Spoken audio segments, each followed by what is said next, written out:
এই আলোচনাটি হলো ৬২তম সূরা সূরা জুমার প্রথম অংশ নিয়ে। আমার অধ্যয়নের সময় যখন আমি এই কয়েকটি আয়াত অধ্যয়ন করেছি, এগুলো আমাকে বিশেষভাবে প্রভাবিত করেছিল। কারণ আমার মনে হয়েছিল যেন এই আয়াতগুলো কোরআনের পথে এবং ইসলামের পথে আমার নিজের যাত্রারই সারসংক্ষেপ। আমি যেভাবে নিজের ভিতর পরিবর্তন অনুভব করেছি আর যেভাবে আমার জীবনের বাহ্যিক দিকের পরিবর্তন এসেছে, সেটা ছিল একটা প্রক্রিয়ার অংশ। আর পরিবর্তনের সেই প্রক্রিয়াটি আসলে খুব চমৎকারভাবে বর্ণিত হয়েছে সূরা জুমার এই শুরুর আয়াতগুলোতে। আর আপনাদের সাথে এটা শেয়ার করাই আজকে আমার উদ্দেশ্য। আমি শুধুমাত্র লেকচার দিয়ে যেতে আগ্রহী নই। তো এখন আমি আপনাদের সাথে আলোচনা কয়েকটি বিষয় নিয়ে শুরু করব। আর আশা করছি ইনশাআল্লাহ আপনারা আমার সাথেই থাকবেন এবং বিষয়গুলো বুঝতে পারবেন পর্যায়ক্রমে, সুশৃঙ্খলভাবে। আমি বিষয়গুলোকে আজকে সুশৃঙ্খলভাবে উপস্থাপন করতে চাই, যাতে আপনারা বিষয়গুলো সহজেই মনে রাখতে পারেন, যা আপনারা এত ভালোভাবে অনুধাবন করবেন যে তখন আপনারা নিজের ভাষায় তা অন্যদেরকেও বোঝাতে পারবেন ইনশাআল্লাহ। আমাদের রাসূল সাল্লাল্লাহু আলাইহি ওয়াসাল্লামকে সর্বশ্রেষ্ঠ মিশন দিয়ে পাঠানো হয়েছে, যা কোনো মানুষকে কখনো দেয়া হয়নি।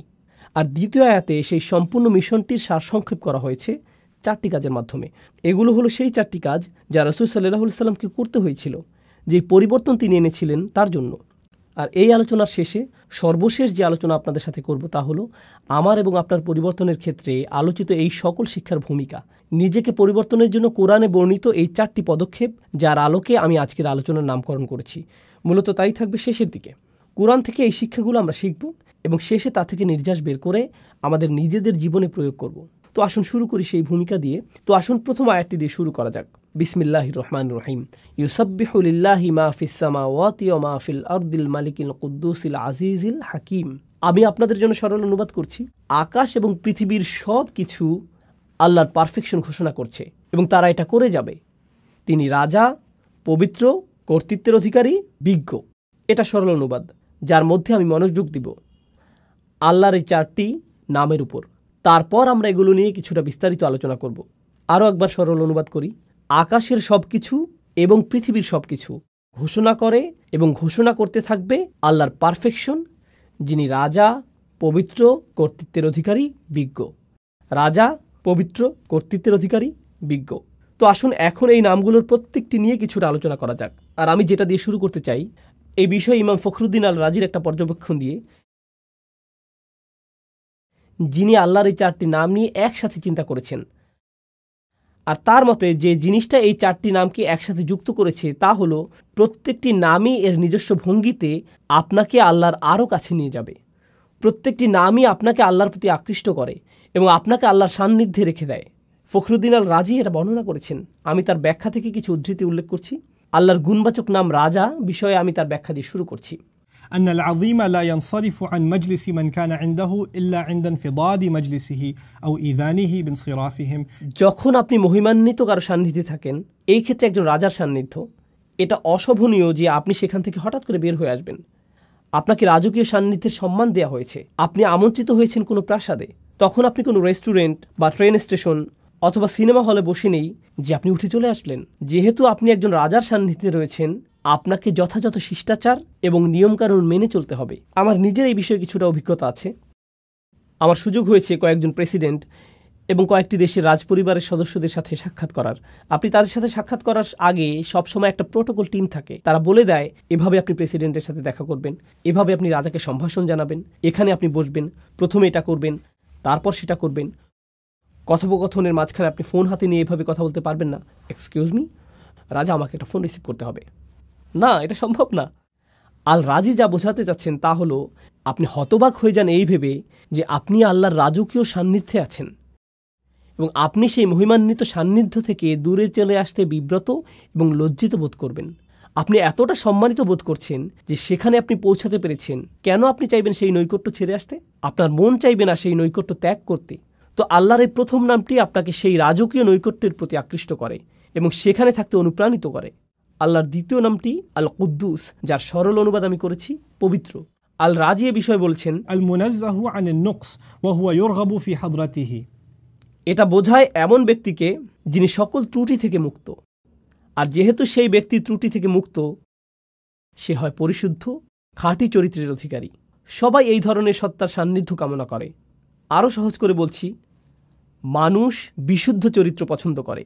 আমরা এ ধরনের মানুষ ভালোবাসি যারা তাদের কথায়, তাদের আচরণে, তাদের ব্যবহারে পরিশুদ্ধ, তাদের উদারতা পরিশুদ্ধ, তাদের পরামর্শ পরিশুদ্ধ, তাদের একনিষ্ঠতা পরিশুদ্ধ, আপনি এই ধরনের মানুষের দিকে আকৃষ্ট হন।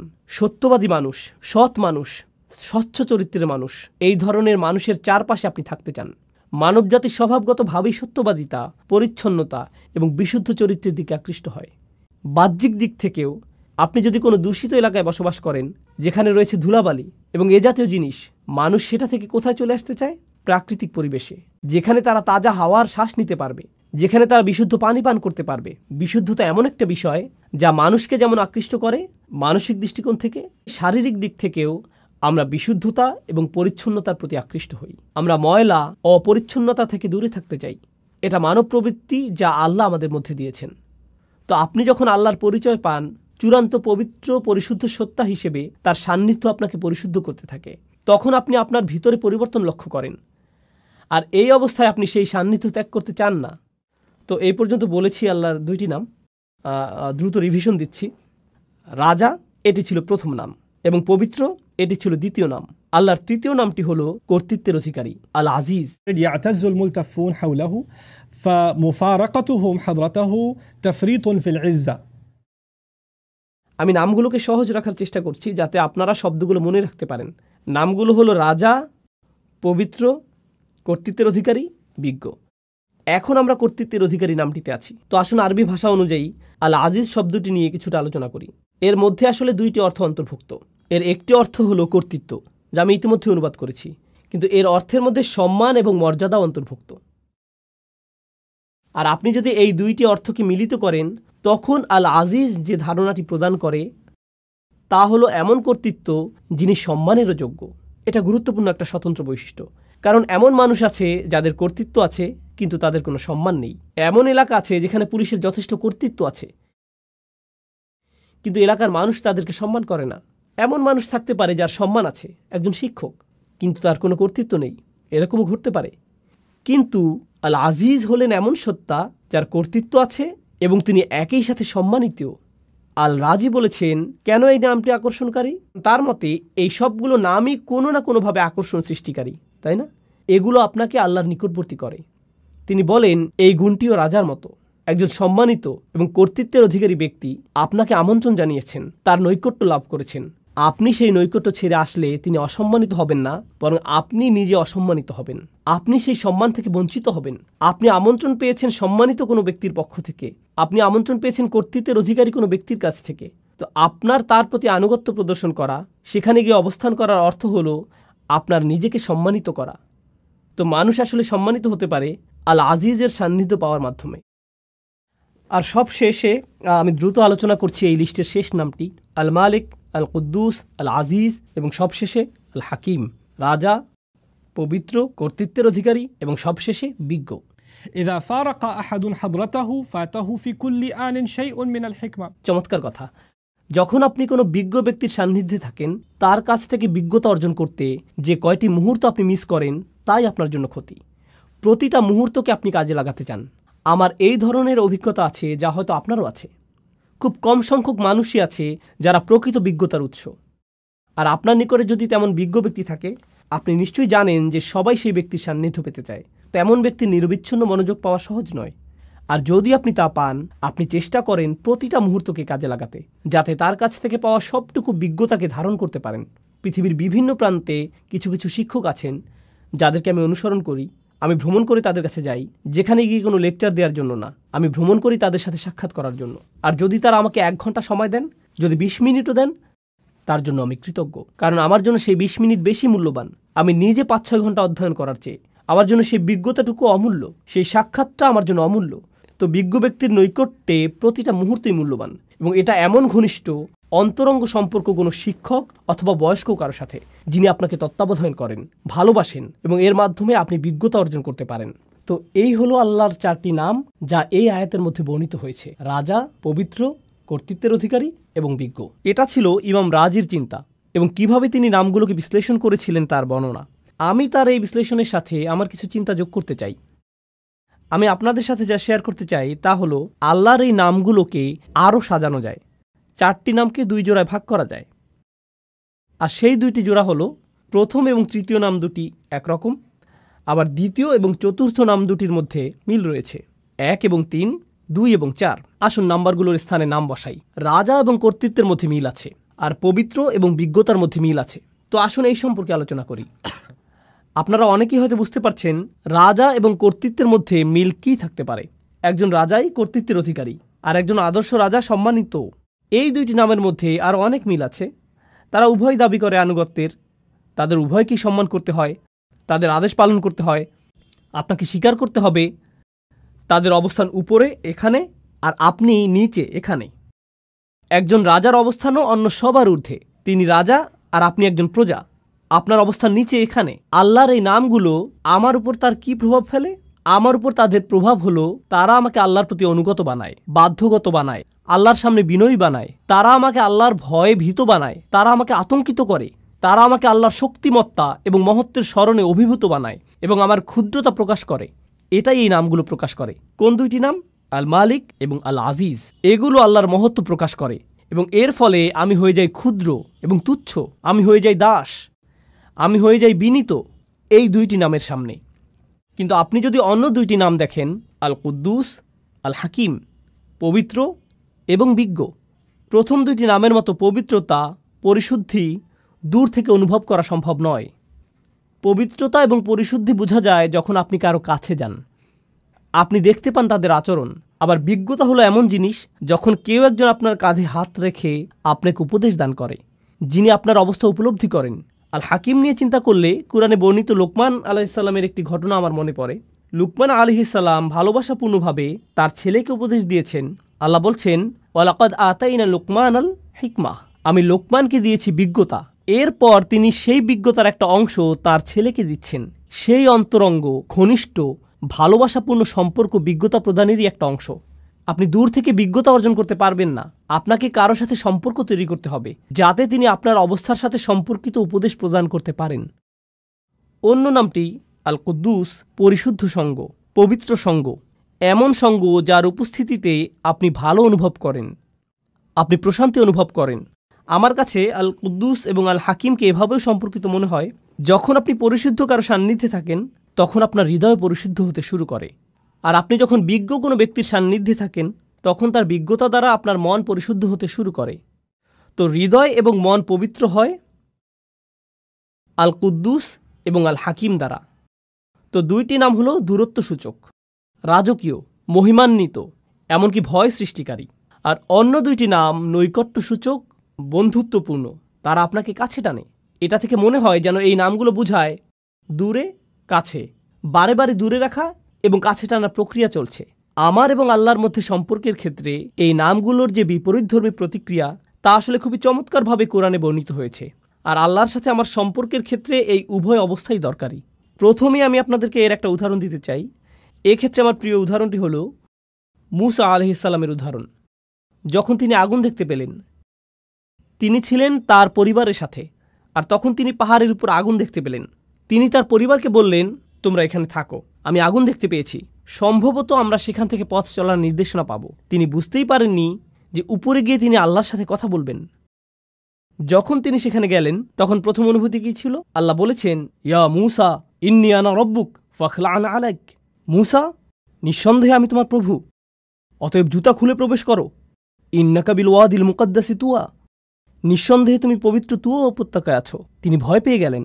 আল্লাহ মূসা আলাইহিস সালামের উপর তার প্রভুত্বকে প্রতিষ্ঠিত করলেন। তিনি একজন দাস মাত্র, জুতা খুলে ফেলো, যথাযথ সম্মান প্রদর্শন করো। এটা একটা ভয় সৃষ্টিকারী সম্পর্ক। পরেই আল্লাহ কি বললেন? ওয়া আনা উখতারতুকা ফাসতামি' লিমা ইউহা, এবং আমি তোমাকে মনোনীত করেছি, আমি তোমাকে বাছাই করে নিয়েছি, তোমার উপরে যা নাজিল করা হচ্ছে তা মনোযোগ দিয়ে শোনো। অর্থাৎ আল্লাহ বলছেন, আমি তোমার মধ্যে সম্ভাবনা দেখেছি, এজন্যই তোমাকে মনোনীত করেছি। এখন তিনি মূসা আলাইহিস সালামকে স্বাভাবিক করতে চাইছেন। ইন্নানি আনাল্লাহ লা ইলাহা ইল্লা আনা ফা'বুদনি, নিঃসন্দেহে আমি আল্লাহ, আমি ছাড়া ইবাদতের যোগ্য আর কেউ নেই, আমার দাসত্ব করো। এটা আবারও প্রভুত্ব এবং দাসত্ব ভয় সৃষ্টিকারী সম্পর্ক। আর এর ঠিক পরেই নৈকট্য সূচক সম্পর্ক। ওয়াকিমিস সালাতা লিযিকরি, নামাজ কায়েম করো যাতে আমাকে স্মরণ করতে পারো। আল্লাহর স্মরণ অবশ্যই হৃদয়ের সাথে সম্পর্কিত এবং আল্লাহর সাথে নৈকট্য প্রকাশকারী বিষয়। এরপরেই তিনি আবারও তাকে ভয় দেখাচ্ছেন এবং বলছেন, ইন্না সাআতা আতিয়াতুন আকাদু উখফিহা লিতুজজা কুল্লা নাফসিম বিমা তাসআ ফালা ইয়াসুদ্দান্নাকা আনহা মান লা ইউমিন বিহা অত্তাবা হাওয়াহু ফাতারদা, কিয়ামত নিকটবর্তী, আমি এটাকে প্রায় সম্পূর্ণ গোপন রেখেছি যাতে প্রত্যেক ব্যক্তি তার প্রচেষ্টা অনুযায়ী প্রতিদান পেতে পারে। যারা কিয়ামতে বিশ্বাস করে না এবং নিজের প্রবৃত্তির অনুসরণ করে, তাদেরকে সেই সুযোগ দিও না যাতে তোমাকে বিভ্রান্ত করতে পারে, তাহলে তুমি পাহাড় থেকে নিচে পড়ে যাবে। আক্ষরিকভাবে তিনি বলেছেন ফাতারদা, কারণ মূসা আলাইহিসসালাম পাহাড়ের উপরেই দাঁড়িয়েছিলেন। তো তিনি বললেন তারা রূপক অর্থে পাহাড় থেকে পড়বে, ব্যতিক্রম কিছু করলে তুমি আসলেই পড়ে যাবে। যখন মূসা আলাইহিসসালাম কিয়ামত দিবস সম্পর্কে শঙ্কিত হয়ে পড়লেন, তখন তিনি বললেন ওমা তিলকা বিয়ামিনিকা ইয়া মূসা, তোমার ডান হাতে ওটা কি মূসা? আবারও বন্ধুত্বপূর্ণ সংলাপ যা তাকে নিকটে আনছে। এ ধরনের উদাহরণ সমগ্র কোরআন জুড়ে রয়েছে। এখন এটা জানা গুরুত্বপূর্ণ যে কেন এ ধরনের সংলাপ, কেন কিছু নাম আমাদেরকে আতঙ্কিত করছে, ভীত করছে, আল্লাহর কর্তৃত্ব প্রতিষ্ঠা করছে, আর অন্য নামগুলো কেন তাকে বন্ধুত্বে পরিণত করছে, ঘনিষ্ঠ সহযোগী বানিয়ে দিচ্ছে। এই দুইটি জিনিস একসাথে যায় না। লক্ষ্য করুন, যখন আল্লাহর সাথে আপনার সম্পর্ক শুধু কর্তৃত্বকে ঘিরে হয়, তখন আপনি আল্লাহর ভয়ে এতটাই ভীত হবেন এবং এতটাই আতঙ্কিত থাকবেন যে আপনি সকল আশা হারিয়ে ফেলবেন।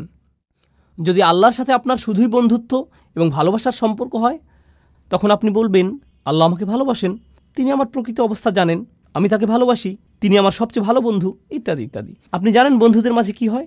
বন্ধুদের কারো উপর কারো কর্তৃত্ব থাকে না। বন্ধুরা এমন বলে, হ্যাঁ আমি তার সাথে সীমালঙ্ঘন করি, কিন্তু তাতে কি? যদি আল্লাহর সাথে আমাদের সম্পর্ক শুধুমাত্র তার কর্তৃত্বের মাধ্যমে হয়, আমরা শুধুই আতঙ্কিত এবং ভীত হব। তখন আল্লাহর সাথে আমাদের সম্পর্কের বহিঃপ্রকাশ হবে খুবই নিরাশাজনক। যদি আল্লাহর সাথে আমাদের সম্পর্ক শুধুমাত্র নৈকট্য, বন্ধুত্ব এবং অন্তরঙ্গতাকে কেন্দ্র করে হয়, আমরা সেই নমনীয়তার ফায়দা নিতে শুরু করব এবং তার অবাধ্যতা শুরু করব।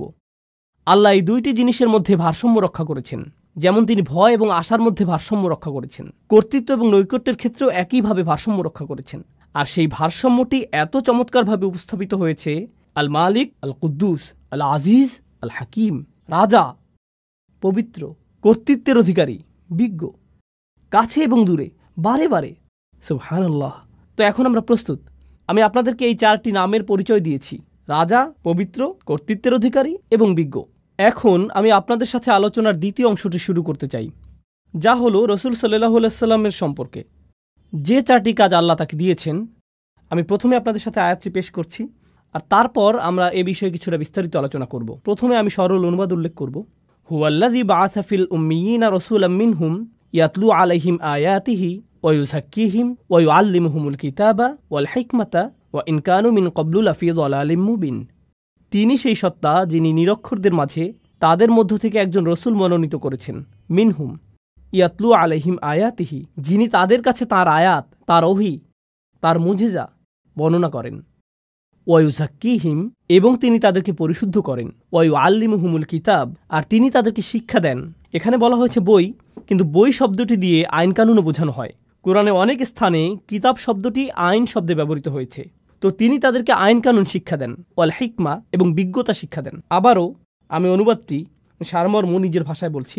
তিনি সেই সত্তা যিনি নিরক্ষরদের মাঝে তাদের মধ্য থেকে একজন রসুল নিযুক্ত করেছেন, যিনি করেন চারটি কাজ।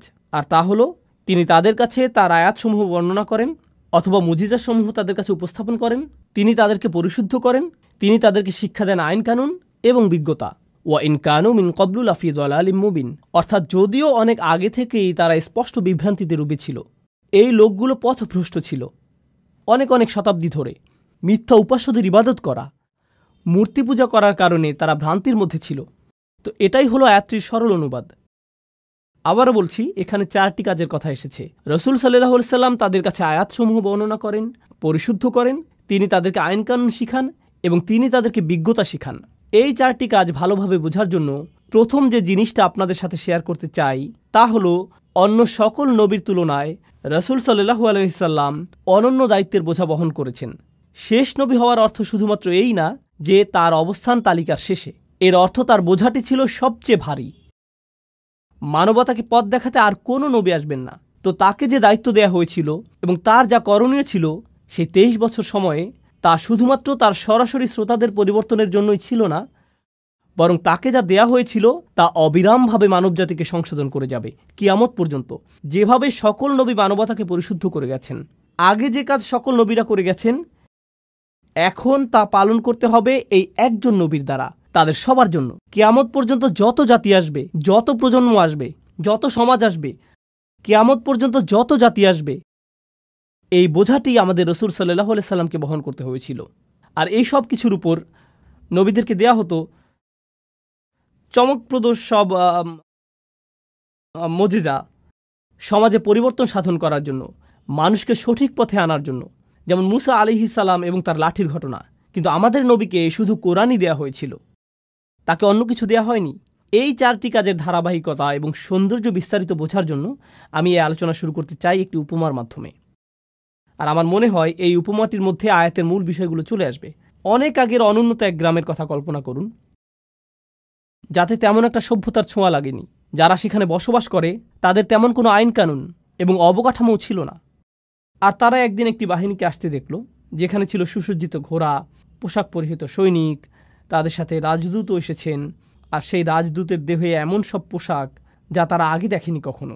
নিঃসন্দেহে এই নবাগতরা এই এলাকার অধিবাসী না। আর সেই দূত তাদের সামনে একটি রাজফরমান মেলে ধরলেন এবং একজন রাজার পাঠানো বার্তা তাদেরকে পড়ে শোনাতে লাগলেন, যিনি কিনা তাদের গ্রামকে দখল করতে চান, তার সাম্রাজ্যের অন্তর্ভুক্ত করতে চান এবং তাদের তার রাজ্যের অংশ হওয়ার সুযোগ দানে ধন্য করতে চান। তিনি সেই রাজার পক্ষ থেকে এই সকল বার্তা তাদেরকে দিয়ে যাচ্ছেন। গ্রামের অধিবাসীরা তাকে দেখে বলল, প্রথমত এটা পরিষ্কার যে আপনারা বহিরাগত, কিন্তু কিভাবে আমরা বুঝবো যে আপনি আসলে একজন রাজার কাছ থেকে এসেছেন? এর সপক্ষে কি প্রমাণ আছে আপনার কাছে? কি প্রমাণ আছে আপনার কাছে? তো তিনি তাদেরকে দেখালেন মুদ্রা, তিনি তাদেরকে এমন ধনভাণ্ডার দেখালেন যার অধিকারী হওয়া একজন রাজার পক্ষেই সম্ভব। তিনি তাদেরকে এমন কিছু নিদর্শন দেখালেন যাতে প্রকাশ পায় যে তিনি আসলে একজন রাজপ্রতিনিধি। যদি তারা সন্তুষ্ট হয়, তারা বলবে, আমরা তার কথা শুনে দেখব, আমরা শুনতে চাই এই রাজার কি বক্তব্য। আমরা বেশ চমৎকৃত হয়েছি এই বাহিনী এবং এর সাথে যা কিছু তিনি নিয়ে এসেছেন এবং তার রাজকীয় প্রমাণাদি দেখে। আমরা তার প্রস্তাবটি বিবেচনা করব।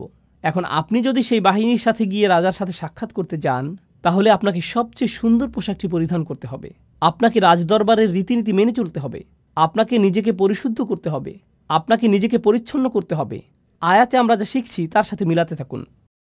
আপনি রাজার সাক্ষাৎ পেলেন, আর রাজা আপনাকে বললেন, যদি তোমরা আমার রাজ্যের অন্তর্ভুক্ত হতে চাও, এই আইনকানুনগুলো তোমাদের মেনে চলতে হবে, এই বিধিবিধানগুলো এখন থেকে পালন করতে হবে, এটাই হবে তোমাদের সংবিধান। আর সেই দূত আস্তে আস্তে এই মানুষগুলোকে গড়ে তুললেন, আর তারা একের পর এক রাজ্যের আইনগুলো তাদের সমাজে বাস্তবায়িত করতে লাগলো। একসময় তারা নিজেরাও হয়ে উঠল পরিশুদ্ধ, সুপ্রশিক্ষিত, সুপ্রতিষ্ঠিত, পরিশীলিত একটি সমাজ। আর যখন তারা প্রশিক্ষিত হতে শুরু করে, তখন তারা পরিশীলিত জাতিতে পরিণত হওয়ার সুফল উপলব্ধি করতে শুরু করে। তারা এই সকল আইনের সুবিধা আগে দেখতে পায়নি, কিন্তু এখন তারা সেই সুবিধাগুলো দেখতে পাচ্ছে। তো পরিশুদ্ধির এই প্রক্রিয়া তারা অতিক্রম করলো। আমি আপনাদের সামনে এই উপমাটি উপস্থাপন করলাম কারণ এটা রাসূল সাল্লাল্লাহু আলাইহি সাল্লামের কাজের সাথে মোটামুটি মিলে যায়, কিন্তু কিছু অমিলও আছে। মিলগুলো হলো, রাসূল সাল্লাল্লাহু আলাইহি সাল্লাম যেই মানুষগুলোর মধ্যে এসেছিলেন, তারা তাদের রাজার কাছ থেকে কোনো বাণী পায়নি অনেক অনেক প্রজন্ম ধরে। ওয়া ইন কানু মিন ক্বাবলু লাফি যালালিম মুবিন। রাসূল সাল্লাল্লাহু আলাইহি সাল্লাম প্রথম কোন কাজটি করলেন? তিনি আল্লাহর আয়াতগুলো বর্ণনা করেছিলেন। মানুষ কোরআনের বাণী শুনল, আর তিনি দাবি করেছিলেন যে এটা এসেছে আল্লাহর কাছ থেকে। তারা বলল, কিভাবে আমরা বুঝবো যে এটা আল্লাহর কাছ থেকে এসেছে? কি প্রমাণ আছে আপনার কাছে যে এটা আল্লাহর বাণী? আল্লাহর বাণীগুলো এতটাই শক্তিশালী, এতটাই অভিজাত, এতটাই অনুকরণীয়, আপনার পক্ষে এর মতো কিছু তৈরি করা সম্ভব না। এর প্রভাব এতটাই অভিভূতকারী যে যারা এটা শুনবে তারা তৎক্ষণাৎ বুঝতে পারবে যে এই কথাগুলো কোনো মানুষের কথা নয়। তারা আল্লাহর বাণীর মুজিজা সরাসরি উপলব্ধি করেছিল, আর শুধুমাত্র এটাই তাদেরকে বিনয়াবনত করেছিল। এরকম নজিরও রয়েছে, যখন মানুষ রাসূল সাল্লাল্লাহু আলাইহি সাল্লামের সাথে বিতর্ক করতে এসেছিল, তখন তিনি আয়াত পাঠ করতে করতে এমন আয়াতে গেলেন যেখানে আল্লাহ আদেশ করেছেন সবাইকে সিজদায় অবনত হওয়ার জন্য। এরকম ঘটেছে, কাফেরদের সম্পূর্ণ জনসমাবেশ সেখানে সিজদায় পড়ে গিয়েছিল। এরকম ঘটেছে, কোরআনের বাণী তাদেরকে অভিভূত করে ফেলেছিল। এই প্রথম কাজটি রাসূল সাল্লাল্লাহু আলাইহি সাল্লাম করেছেন, মানুষকে কোরআনের শক্তিশালী মুজিজার সাথে পরিচয় করিয়েছেন। ইয়াতলু আলাইহিম আয়াতিহি, তিনি এটা তাদের কাছে উপস্থাপন করেছেন। আর যখন উপস্থাপন করলেন, তারা বিস্ময়ে অভিভূত হয়ে গেল। এই মানুষটি এটা সৃষ্টি করতে পারে না, এটা এসেছে অনেক বেশি মহান, অনেক বেশি রাজকীয়, অনেক বেশি শক্তিশালী কোনো সত্তার কাছ থেকে। কিছু মানুষ এই বাণীগুলোর দ্বারা এতটাই অভিভূত হয়ে গেল যে তারা সংকল্প করল যে তারা এই বাণীকে গ্রহণ করে নিবে, এবং তারা উপলব্ধি করল যে এখন তাদেরকে পরিশুদ্ধ হতে হবে। এই সকল মানুষেরা তখন রাসূল সাল্লাল্লাহু আলাইহি সাল্লামকে সঙ্গ দিয়েছিলেন। তারা তার চারপাশে থাকতেন, তাকে ঘিরে থাকতেন, তারা তাকে কেন্দ্র করে একটি সমাজ গড়ে তুলল, আর তিনি তাদেরকে সার্বক্ষণিকভাবে আল্লাহর স্মরণে রেখেছিলেন। ফাযাক্কির ইন্না ফাআতি যিকরা, স্মরণ করিয়ে দাও যদি স্মরণ করানো উপকারে আসে। ইন্না যিকরা তানফাউল মুমিনিন, সার্বক্ষণিক জিকির দ্বারা মুমিনরা উপকৃত হবে। রাসূল সাল্লাল্লাহু আলাইহি সাল্লাম আল্লাহর বাণীর মাধ্যমে তাদেরকে সার্বক্ষণিকভাবে আল্লাহর স্মরণের মধ্যে রেখেছিলেন, আর সেই স্মরণের মাধ্যমে দুইটি জিনিস ঘটল। তাদের হৃদয় পরিশুদ্ধ হতে শুরু করলো লোভ থেকে, হিংসা থেকে, বস্তুবাদ থেকে, দুনিয়াবি প্রয়োজন এবং দুশ্চিন্তা থেকে। আল্লাহর সাথে তাদের হৃদয়ের সম্পর্ক ক্রমশ জোরালো হতে লাগলো, আর এই পৃথিবীর সাথে ধীরে ধীরে সম্পর্কহীন হতে লাগলো। তারা চারপাশকে আরও পরিশুদ্ধ এবং সৌন্দর্যমণ্ডিতভাবে দেখতে লাগলো। তবে তাদের মনও পরিশুদ্ধ হতে শুরু করলো, তাদের চিন্তা পদ্ধতিতে পরিবর্তন আসা শুরু করলো। তারা বিভিন্ন বিষয়কে সমালোচনার দৃষ্টিতে দেখতে লাগলেন, যা আগে করেননি। তারা এমন সব বিষয়কে সমাদর করতে শুরু করলেন। এই পরিশুদ্ধি ঘটেছিল তাদের অবিরত ওহির জ্ঞানের সংস্পর্শে থাকার কারণে। ওয়ায়ুযাক্কিহিম, তিনি তাদেরকে পরিশুদ্ধ করেছেন। আর যখন তারা পরিশুদ্ধির একটা নির্দিষ্ট স্তরে পৌঁছলেন, তখন তাদের হৃদয় এবং মন সম্পূর্ণভাবে আল্লাহর নিকট সমর্পিত হয়ে গেল। আর আগেই তারা আল্লাহর মুজিজার দ্বারা অভিভূত হয়েছিলেন। এভাবেই তারা সবচেয়ে শক্তিশালী মানুষে পরিণত হলেন, এমন মানুষ যারা সবকিছু ছাড়তে প্রস্তুত ছিলেন। অবশেষে আল্লাহ তাদেরকে আইনের বিধিবিধান প্রদান করলেন। যখন তিনি বললেন, নির্দিষ্ট কিছু খাবার যা তোমরা আজীবন খেয়ে এসেছো তা এখন থেকে আর খেতে পারবে না, নির্দিষ্ট কিছু পানীয় যা ছিল নেশা সৃষ্টিকারী, মদ এবং অ্যালকোহল, যা তোমরা সারা জীবন উপভোগ করে এসেছো, আজকে থেকে এটা তোমাদের জন্য নিষিদ্ধ, নির্দিষ্ট কিছু পোশাক, নারীরা নিজেদেরকে সুসজ্জিত করতে, চকমকে পোশাক পরতে এবং সামাজিক অনুষ্ঠানীতিতে যেতে পছন্দ করত। আর তারপর কোরআন বলল, না, আজকে থেকে তোমরা অন্যভাবে পোশাক পরিধান করবে, এবং তাদেরকে আইনের বিধিবিধান দিল। যখন আল্লাহ আইনের বিধিবিধান দিলেন, এই মানুষগুলো তৎক্ষণাৎ প্রস্তুত ছিলেন তা বাস্তবায়নের জন্য। কেন এরকম ঘটল? কারণ দীর্ঘ একটা সময় ধরে দুইটি বিষয় ঘটে গিয়েছিল।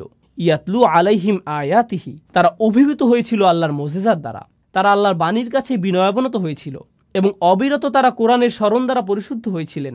এরপর অবশেষে তারা প্রস্তুত হয়েছিলেন আইন মানার জন্য।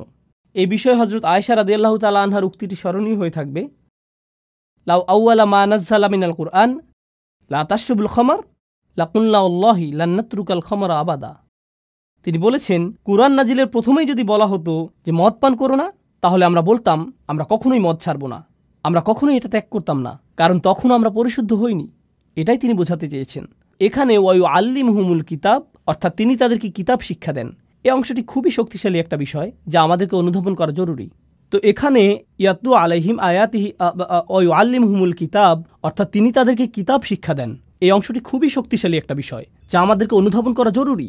ইসলামের আইনকানুনগুলো এরকম না যে শুধুমাত্র বলে দিলাম এটা হারাম, এটা হারাম, ওটা হারাম। আপনি যদি আসলেই চান যে তারা পরিবর্তিত হোক, তাহলে তাদেরকে কোরআনে বর্ণিত এই একই প্রক্রিয়ার মধ্য দিয়ে যেতে হবে। এখন সব শেষে আসছে অন্তহীন পথ চলার কথা, ওয়াল হিকমা, অর্থাৎ তিনি তাদেরকে বিজ্ঞতা শিক্ষা দেন। কেন আমি এটাকে বলছি অন্তহীন পথ চলা? লক্ষ্য করুন, আইন হলো সীমিত সংখ্যক বিধিবিধানের একটি সমষ্টি। এটা সীমিত কিছু নির্দেশনা, এটা নিষিদ্ধ, এটা নিষিদ্ধ, এটা নিষিদ্ধ, এটা অবশ্য করণীয়। আপনাকে দিনে 5 ওয়াক্ত নামাজ আদায় করতে হবে, সামর্থ্য থাকলে হজে যেতে হবে, আপনাকে রমজান মাসে রোজা রাখতে হবে। আইনের সংখ্যা সীমিত। ইসলামের আইনের সংখ্যা অসীম নয়, কিন্তু বিজ্ঞতা হলো সম্পূর্ণরূপে ভিন্ন একটি বিষয়। বিজ্ঞতা হলো অসীম, সমগ্র জীবনব্যাপী সাধনা। কোরআন শুধুমাত্র আমাদেরকে আইন দিতে আসেনি, কোরআন এসেছে সারা জীবনব্যাপী পাওয়া যায় এমন বিজ্ঞতা দিতে। আমার সমগ্র জীবন যদি ব্যয় হয় কোরআন থেকে বিজ্ঞতা অন্বেষণ করতে, তবুও সামান্য কয়েক ফোঁটা অর্জন করেই আমাকে পৃথিবী ছাড়তে হবে। এটাই বিজ্ঞতার ধরন। তো সবশেষে আল্লাহ আযজা ওয়া জাল্লা বলছেন, তিনি তাদেরকে বিজ্ঞতা শিক্ষা দেন। তিনি তাদেরকে সেই পদ্ধতির শিক্ষা দেন যাতে তারা এই গ্রন্থটির সাথে সম্পর্ক তৈরি করতে পারে এবং এটা থেকে আরও রত্ন আহরণ করতে পারে। আফালা ইয়াতাদাব্বারুনা কুরআন, তারা কি কোরআন নিয়ে গভীর মনোনিবেশ সহকারে চিন্তা করে না? এই প্রক্রিয়াটির কথাই কোরআনে এসেছে। প্রসঙ্গক্রমে বিজ্ঞতা সম্পর্কে আরেকটি বিষয় হলো, বিজ্ঞতা আইনের পেছনের অন্তর্নিহিত বিজ্ঞতাকেও শিক্ষা দেয়। এটা আপনাকে দেখায় যে ইসলাম শুধুমাত্র কিছু বিধিবিধান নয়, এটি আসলে একটি নৈতিক আদর্শ, এটি একটি আধ্যাত্মিক আদর্শ। এই আইনগুলোর মধ্যে আধ্যাত্মিক কল্যাণ রয়েছে, নৈতিক কল্যাণ রয়েছে। আপনি যত বেশি অধ্যয়ন করবেন, আইনের পেছনের এই বিজ্ঞতাগুলো তত স্পষ্ট হতে শুরু করবে। এই হলো পরিবর্তনের 4টি ধাপ যা রাসূল সাল্লাল্লাহু আলাইহি সাল্লামকে দেয়া হয়েছিল। এখন আমি এই আলোচনার মধ্যে আমার প্রিয় অংশটিতে আসছি। তা হলো আপনাদের কাছে উপস্থাপিত এই 4টি ধাপ কিভাবে সেই সমাজকে পরিবর্তন করতে সক্ষম হয়েছিল যা ছিল অন্ধকারাচ্ছন্ন অনেক অনেক প্রজন্ম ধরে। আল্লাহ আমাদেরকে বলছেন যে কোরআনকে অবমূল্যায়ন করা যাবে না। কোরআন এমন বই নয় যে আপনি শুধুমাত্র পড়েই থেমে যান। কোরআন হলো সেই বই যার সাহায্যে আপনি সম্পূর্ণভাবে নিজেকে পরিবর্তন করতে পারেন। আমি আপনাদেরকে আবারও স্মরণ করিয়ে দিচ্ছি রাসূল সাল্লাল্লাহু আলাইহি সাল্লামের এই 4টি কাজ। তিনি আয়াতসমূহ বর্ণনা করেন, তিনি তাদেরকে পরিশুদ্ধ করেন, তিনি তাদেরকে আইন শিক্ষা দেন, তিনি তাদেরকে বিজ্ঞতা শিক্ষা দেন। এই 4টি কাজ আসলে আল্লাহর 4টি নামের সাথে সম্পূর্ণরূপে মিলে যায়, যেগুলো দিয়ে আমি আলোচনা শুরু করেছিলাম। আজকের আলোচনার এই অংশটি হলো আমার সবচেয়ে প্রিয়। আমি সেই 4টি নাম আপনাদের মনে করিয়ে দিচ্ছি: রাজা, পবিত্র, কর্তৃত্বের অধিকারী, বিজ্ঞ। রাজা নামটিতে ফিরে যাওয়া যাক। যখন সেই বাহিনী আসলো এবং মানুষ সেই রাজদূতকে দেখল, তারা দ্বিধায় পড়ে গেল। তখন কি দেখাতে হয়েছিল? প্রমাণ। আয়াত আসলে কি? যখন রাসূল সাল্লাল্লাহু আলাইহি সাল্লাম মানুষের সামনে আয়াত পাঠ করেন, যখন তিনি তাদেরকে এর মুজিজা দেখান, এর মাধ্যমে তিনি আসলে কি করছেন? তিনি আসলে তাদেরকে প্রমাণ দেখাচ্ছেন যে এটা একমাত্র আল্লাহর পক্ষ থেকেই আসা সম্ভব। আয়াতের মধ্যেই তারা তাদের রাজাকে চিনতে পারবে। লক্ষ্য করুন, কোরআনের ভূমিকাতেও আল্লাহর পরিচয় এভাবে এসেছে: আলহামদুলিল্লাহি রব্বিল আলামিন, আর রহমানির রহিম, মালিক ইয়াউমিদ্দিন। আর রহমানির রহিম দিয়ে নৈকট্য প্রকাশ করছে। আর তারপর আসছে সেই অভিজাত্যের বর্ণনা। তিনি বিচার দিবসের রাজা, বিচার দিবসের মালিক এবং প্রভু। তো রাজাকে চিনা যায় তার চিহ্ন দ্বারা। এজন্য ইয়াতলু আলাইহিম আয়াতিহি। এভাবেই মানুষ আল্লাহর স্মরণে বিস্ময়ে অভিভূত হয়ে যাবে যখন তারা কোরআনের মুজিজাগুলো বুঝতে পারবে। আল্লাহর দ্বিতীয় নামটি ছিল আল কুদ্দুস। আল কুদ্দুস অর্থ কি? পবিত্র। চিন্তা করুন, দ্বিতীয় আয়াতে রাসূল সাল্লাল্লাহু আলাইহি সাল্লামের দ্বিতীয় কাজটি কি ছিল? ওয়ায়ুযাক্কিহিম, অর্থাৎ তিনি তাদেরকে পবিত্র করেন। পবিত্র হলো আল্লাহর গুণবাচক নাম, আর এই নামের দ্বারা অনুপ্রাণিত হয়ে এই কাজটি রাসূল সাল্লাল্লাহু আলাইহি সাল্লাম করছেন। তিনি মানুষকে পবিত্র, পরিশুদ্ধ করছেন, তাদেরকে সেই পবিত্র সত্তার আরও নিকটবর্তী করার মাধ্যমে। রাসূল সাল্লাল্লাহু আলাইহি সাল্লাম এটাই করেছেন। তিনি আল্লাহর এই 4টি নামকে মানুষের হৃদয়ে পৌঁছে দিয়েছেন। তিনি এগুলোকে মানুষের হৃদয়ে গেঁথে দিয়েছেন। আল্লাহর তৃতীয় নামটি ছিল আল আজিজ, কর্তৃত্বের অধিকারী। এমন কর্তৃত্ব যিনি সম্মান পাওয়ার যোগ্য। আর আইন প্রণয়ন ছাড়া কর্তৃত্ব পরিপূর্ণ হয় নাকি? কর্তৃত্বের অধিকারী আইন প্রণয়ন করতে পারেন। তাহলে রাসূল সাল্লাল্লাহু আলাইহি সাল্লাম আইনের বিধিবিধান শিক্ষা দেন। কার পক্ষ থেকে এই আইন? কর্তৃত্বের অধিকারীর পক্ষ থেকে। কার কর্তৃত্ব সম্মান পাওয়ার যোগ্য? যতক্ষণ পর্যন্ত আপনার মধ্যে সেই কর্তৃত্বের প্রতি এই ভয়, এই সম্মান তৈরি না হবে, যতক্ষণ আপনি বুঝতে না পারবেন যে এই কর্তৃত্বের কাছ থেকে যা আসে তার উদ্দেশ্য আপনাকে পরিশুদ্ধ করা, আপনি সেই আইন বাস্তবায়ন করতে পারবেন না। আপনি সেই আইন অনুযায়ী জীবন পরিচালনা করতে পারবেন না। রাসূল সাল্লাল্লাহু আলাইহি সাল্লাম আল্লাহর সেই ইজ্জাহ এর দাবি আদায় করেছিলেন মানুষকে আল আজিজের আইন এবং তার সংবিধান শিক্ষা দেওয়ার মাধ্যমে। সবশেষে প্রথম আয়াতে আল্লাহর শেষ নামটি ছিল আল হাকিম, অর্থাৎ বিজ্ঞ। আল্লাহর এই নামটি রাসূল সাল্লাল্লাহু আলাইহি সাল্লামের কোন কাজের সাথে সামঞ্জস্যপূর্ণ? আল্লাহ সুবহানাহু ওয়া তাআলা বলছেন, ওয়া ইউআল্লিমুহুমুল কিতাবা ওয়াল হিকমা। তিনি তাদেরকে শিক্ষা দেন বিজ্ঞতা। আল্লাহ হলেন সবচেয়ে বিজ্ঞ, যিনি তার রাসূলকে শিক্ষা দিয়েছেন যাতে তিনি তার অনুসারীদের মনে বিজ্ঞতা সঞ্চারিত করেন, যারা এই আহ্বানে সাড়া দিবে এবং এই বিশ্বাসকে আলিঙ্গন করবে। সুবহানাল্লাহ। আল্লাহর 4টি নাম রাসূল সাল্লাল্লাহু আলাইহি সাল্লামের উপর আরোপিত 4টি কাজের সাথে সরাসরি মিলে যাচ্ছে। এটাই হলো পরিবর্তনের জন্য কোরআনের বিস্ময়কর পথ চলা, যে পথে বহু মানুষ হেঁটেছে এই নামগুলোকে হৃদয়ে ধারণ করার মাধ্যমে, যা আকাশ এবং পৃথিবী উপলব্ধি করতে পেরেছে। আল্লাহ যা বলেছেন তা হলো, তোমরা যদি এই নামগুলোকে হৃদয়ে ধারণ করতে পারো, তোমরাও আকাশ এবং পৃথিবীর সাথে সামঞ্জস্যপূর্ণ হয়ে উঠবে। রাসূল সাল্লাল্লাহু আলাইহি সাল্লাম এই উদ্দেশ্যে এসেছিলেন, আপনাদের মধ্যে সেই শৃঙ্খলা নিয়ে আসা যা ইতিমধ্যে আপনার চারপাশে বিদ্যমান রয়েছে। আশ-শামসু ওয়াল কমারু বিহুসবান ওয়ান নাজমু ওয়াশ-শাজারু ইয়াসজুদান, অর্থাৎ তারকা এবং বৃক্ষরাজি সিজদায় অবনত হয়। কেন তিনি আমাদেরকে বলেছেন যে তারকা এবং বৃক্ষরাজি সিজদা করে? অথবা পাখিদের তাসবিহ পড়া? আল্লাহ বলেছেন পাখিরা তাসবিহ পড়ে। ওয়া ইম মিন শাইইন ইল্লা ইউসাব্বিহু বিহামদিহি ওয়ালাকিন লা তাফকাহুনা তাসবিহাহুম, অর্থাৎ এমন কোনো জিনিস নেই যা তার প্রশংসা সহকারে তাসবিহ করে না। তো এভাবেই আমরা আমাদের চারপাশের অন্য সৃষ্টি জগতের সাথে একত্র হতে পারি। এখন আমরা একটা মজাদার বিষয়বস্তুতে এসে পড়েছি। আগের সকল আলোচনার বিবেচনায় কিভাবে আমরা নিজেদের পরিবর্তনের বিষয়টা চিন্তা করতে পারি? ইন্টারেস্টিং একটা প্রশ্ন হলো, চমৎকার এই পরিবর্তনের বিষয়ে আমরা যখন চিন্তা করি, আমি ছোটবেলা থেকেই শুনে এসেছি, সম্ভবত আপনিও সারা জীবন খুতবা এবং আলোচনায় শুনেছেন, সাহাবীদের চরিত্র কত চমৎকার ছিল, তাদের জীবনের পরিবর্তন কতটা বিস্ময়কর ছিল, কি অবিশ্বাস্য পরিবর্তনের মধ্য দিয়ে তারা জীবন অতিবাহিত করেছিলেন, আল্লাহর প্রতি কি বিস্ময়কর আনুগত্য তারা প্রদর্শন করেছিলেন। আপনি তাদের সম্পর্কে শুধু শুনেই গিয়েছেন, আর আপনি মনে মনে হয়তো বলেছেন তারা এত ভালো ছিলেন, কিন্তু এর সাথে আমার সম্পর্ক কোথায়? তারা ছিলেন অসাধারণ, এটা আমার বুঝে আসে, কিন্তু আমি নিঃসন্দেহে তেমনটি নই। আমার দ্বারা কি এই ধরনের পরিবর্তন সম্ভব? কোরআন কি আমাকে শুধুমাত্র এই অসাধারণ ঐতিহাসিক পরিবর্তনের কথাই বলছে? এক্ষেত্রে লক্ষ্য করুন তৃতীয় আয়াতটি। দেখুন আল্লাহ কি বলছেন, ওয়া আখারিনা মিনহুম লাম্মা ইয়ালহাকু বিহিম ওয়া হুয়াল আজিজুল হাকিম।